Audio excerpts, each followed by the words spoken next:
এক চুলহীন পেত্নীর গল্প। তার মাথায় কোনো চুল না থাকায় সবাই তাকে অবহেলা করত, এমনকি মানুষ পর্যন্ত। হয়তো একটি মানুষ এদিকেই আসছে। আহ, আহ, আহ, চাই তার ঘাড় মটকে রক্ত চুষে খায়। এইবার আমার হাত থেকে তোকে কে বাঁচাবে? অনেক দিন ধরে টকটকা আরে লাল বাবারে, মানুষের এ রক্ত তো গ্যাঞ্জি খাইনি। চুড়ে। এখন কি করি? না না, একটু বুদ্ধি পাকাতে হবে। এই চুড়েল, তোর লজ্জা লাগে না? এরকম টাকলা মাথায় আমার সামনে এসেছিস? ছি ছি, দেখতে তো বিশ্রী মুখখানা। থু। তারপর লোকটি চুড়েলকে গালিগালাজ করে সেখান থেকে চলে যায়। সত্যি সত্যি তো, এরকম বিশ্রী মুখ নিয়ে কিভাবে সবার সামনে আসছে আমি? লজ্জা শরম কিচ্ছু নেই আমার। না না না, এর ব্যবস্থা করতেই হবে। যাই যাই, মহারাজের কাছে যাই।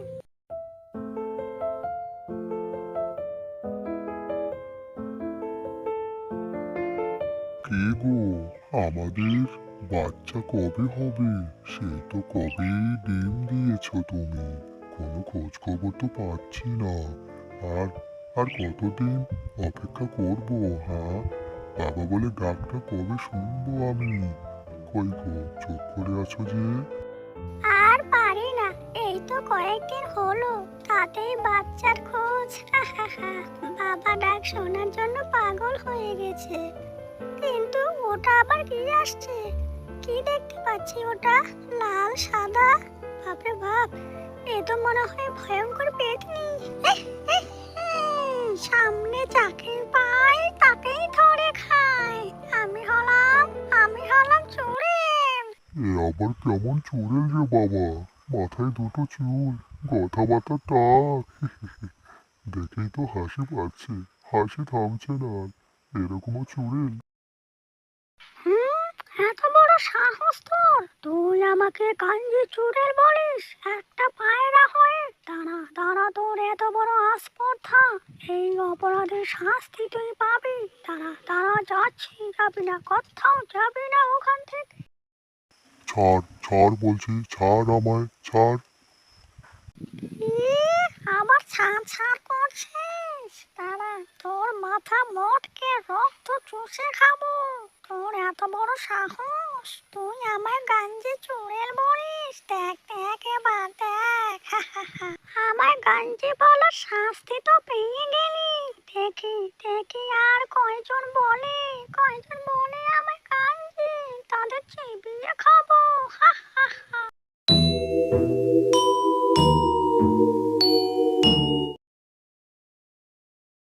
এই অপমান আর সহ্য হচ্ছে না। যেখানে যাচ্ছি সবাই আমায় গাঞ্জি চুড়েল বলছে। কি করি কিভাবে এই বদনাম থেকে মুক্তি পাই? এমন কি করলে আমার সারা মাথায় চুল গজাবে? যাই যাই, একটু মহারাজের কাছ থেকে কোনো পরামর্শ নিয়ে আসি। এভাবে বসে থাকে লাভ নেই, তাহলে কথা শুনতে শুনতে দিন শেষ।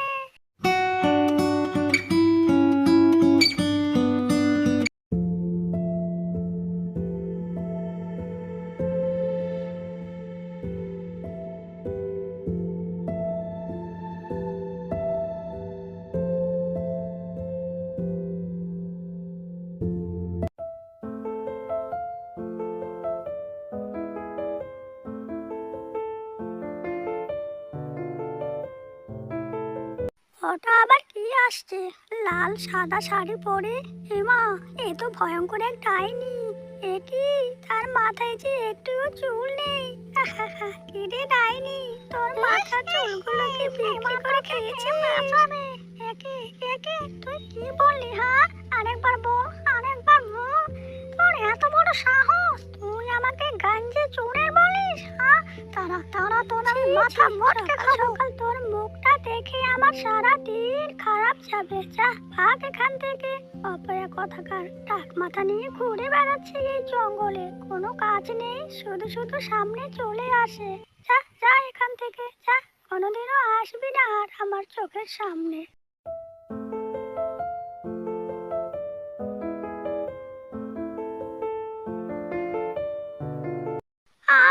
সহ্য হচ্ছে না। এত অপমান, এত অপমান, সারা গা আমার শিউরে উঠছে। বদলা নেব, বদলা নেব, কিন্তু কিন্তু তার আগে আমার এই মাথায় চুল গজাতেই হবে যে করে হোক। কিন্তু কিন্তু কি করব, কি করব আমি এখন? যাই, মহারাজের কাছে যাই, সে যদি কোনো বুদ্ধি দিতে পারে আমার এই টাক মাথায় চুল গজানোর।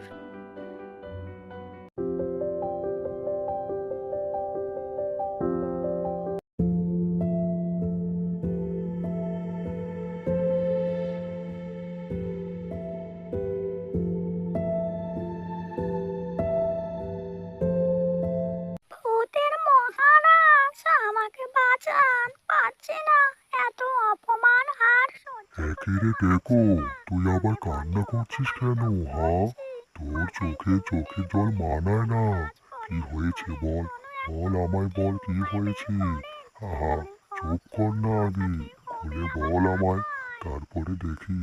আর বলো না, জঙ্গলে যেই দেখতে পাচ্ছে সেই আমাকে টেকো টেকো বলে খেপাচ্ছে। খুব খুব রাগ উঠছে আমার। তারপরে ভূত রাজা টেকো পেতনিকে একটি পরামর্শ দেয় এবং সেই পরামর্শ শুনে টেকো পেতনি খুব খুশি হয়। ঠিক আছে ভূত মহারাজ, আমি আপনার কথা মতোই কাজ করব। যাই যাই দেখি পাই কিনা আমার নাড়া মাথায় চুল গজাবে।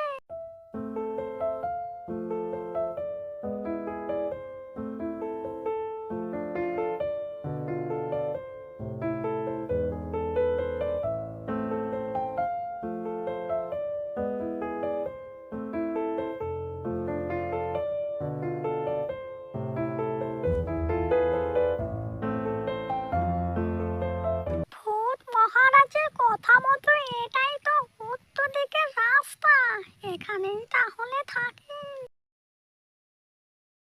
ওই তো, ওই তো, ভূত রাজার কথা মতো এক বৃদ্ধ এদিকে আসছে। বাবা, এটাকেই ধরে নিয়ে যাই ভূত বাবার কাছে, তাহলেই আমার সমস্ত সমস্যার সমাধান হবে।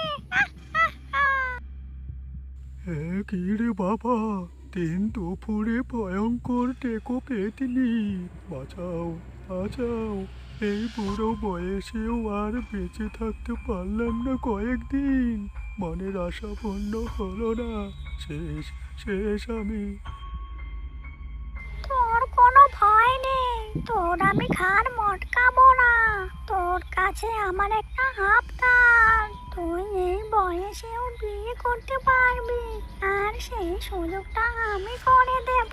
চল চল আমার সাথে চল। হা হা হা।